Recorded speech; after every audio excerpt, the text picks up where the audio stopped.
Welcome to Retro Scale Modelling. This is part 5 of Airfix's North American B-25C Mitchell. Scale is 1/72. So in the previous parts, I started the build, then carried on with the wings, fuselage, and ended up in part 4, putting on the landing gear, the engine cowls, and made a start on the guns and turrets. So I'll be carrying on with the turret work in part 5. So let's jump into this and see how well I get on. So starting off where I left off, these are the next set of guns, and the two guns get pushed into a sentinel housing. Now, like the first one, these can be left so that they can be free moving. The most important thing here is to make sure that they are level. Don't worry about the white part that you see there. That's just a paint touch-up needing to be done. But as I said, the most important part is to get them level. I'm just trying to focus it on the camera here. And the easiest way to make sure they're level is take a flat surface. So I've got my tweezers here, and I'm just marrying it up to the gun barrels to make sure both are touching at the same time. I'll do it with my file so that you can see it a little bit easier. And that just ensures that the level is straight. So then once I'm happy with that, I'm just topping up, touching up the paint, I should say. And these little parts are just the connection parts where it was on the sprue.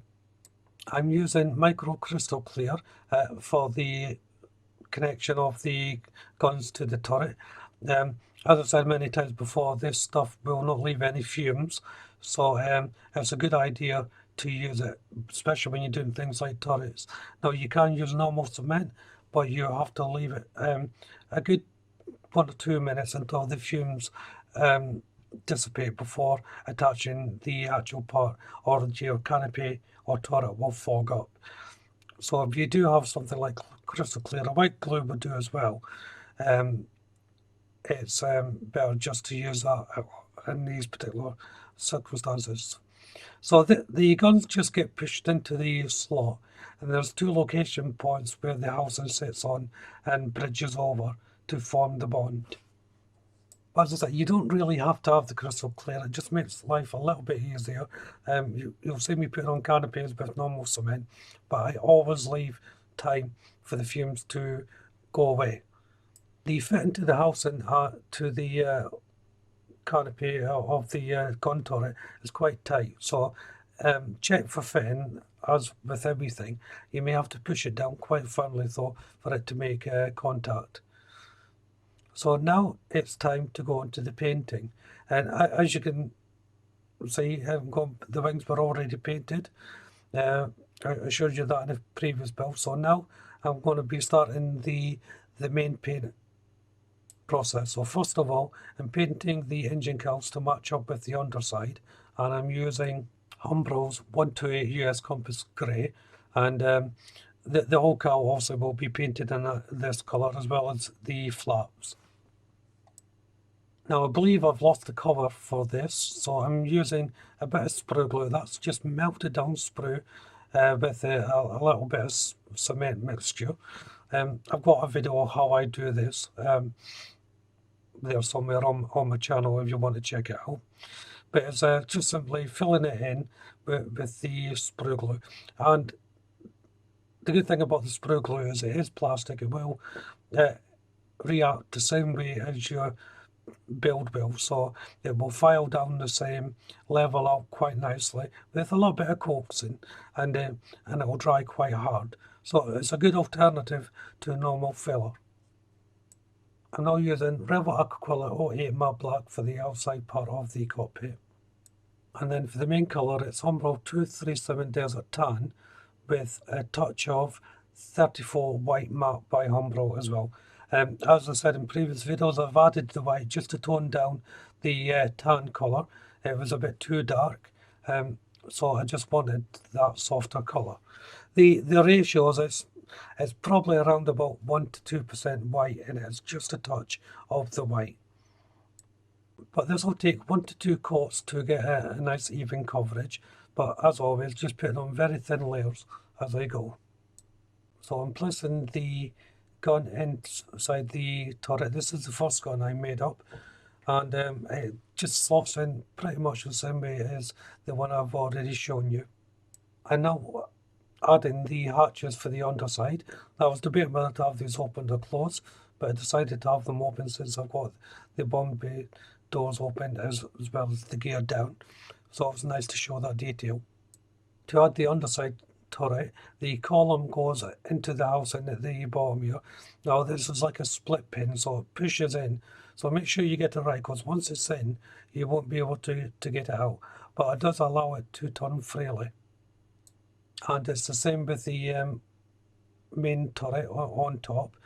Goes in to the house in with a split pin, and that'll just get pushed in. So inside the nose part of the cockpit area, where the nose cone will be, this is where I'm fitting the magazines that I painted.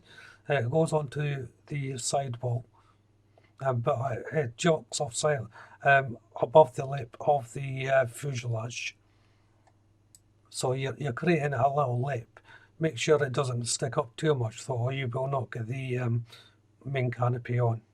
There's a little clear part goes on here. Now, it'd be better if you didn't put this on until the nose cone goes on, but the instructions say put on now, so I did.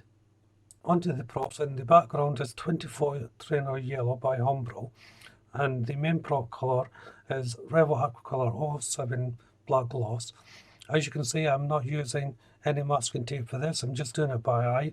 So I do a thin line up to the point where I want the yellow tip to be shown before I'll paint in all the rest of the black. And to the gun turret I'm out for the nose cone, I'm just adding a little bit of white glue here where the barrel of the gun, the base of the barrel of the gun, meets the actual canopy. This is just to stop it from getting pushed back if you touch it. You would really be cementing the gun inside the nose cone, so it's quite a good idea if you do this, but it's essential you use white glue when you're doing so. It's back to the prop, and I'm using Umbro 56 aluminium to paint the central part. And while that's drying, I'm going back to the nose cone. There's this little part that goes in here. It should be fitted onto a little moulded mount inside the nose cone. I found it extremely difficult to fit, and in fact I couldn't really get it to fit all that well. When I dry fitted the canopy was off centre because of this little part, so I off centered this little part to make sure that I can get the actual canopy to fit. I thought this was more important to get the canopy to be fit than a part that you don't see all that well. So this enabled me then to get the main canopy on.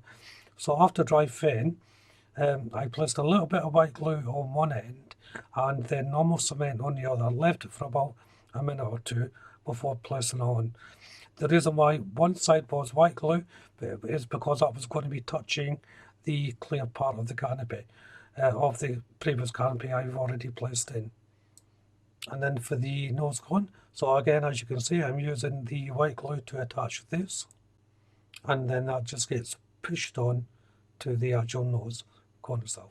It needs a little bit of lining up, and this is where you find out everything has been put on squarely. If you don't, it will not line up properly, but this one did, and it went on quite well. So now the turrets and canopies on, all that's left for the clear parts are the side windows and the nose tail. And as I'm putting these on, this is where I'll end part 5.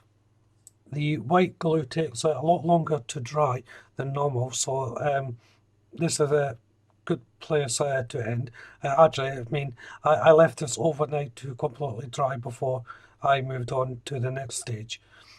I should add this little dome at the top that I'm putting on, it didn't quite fit.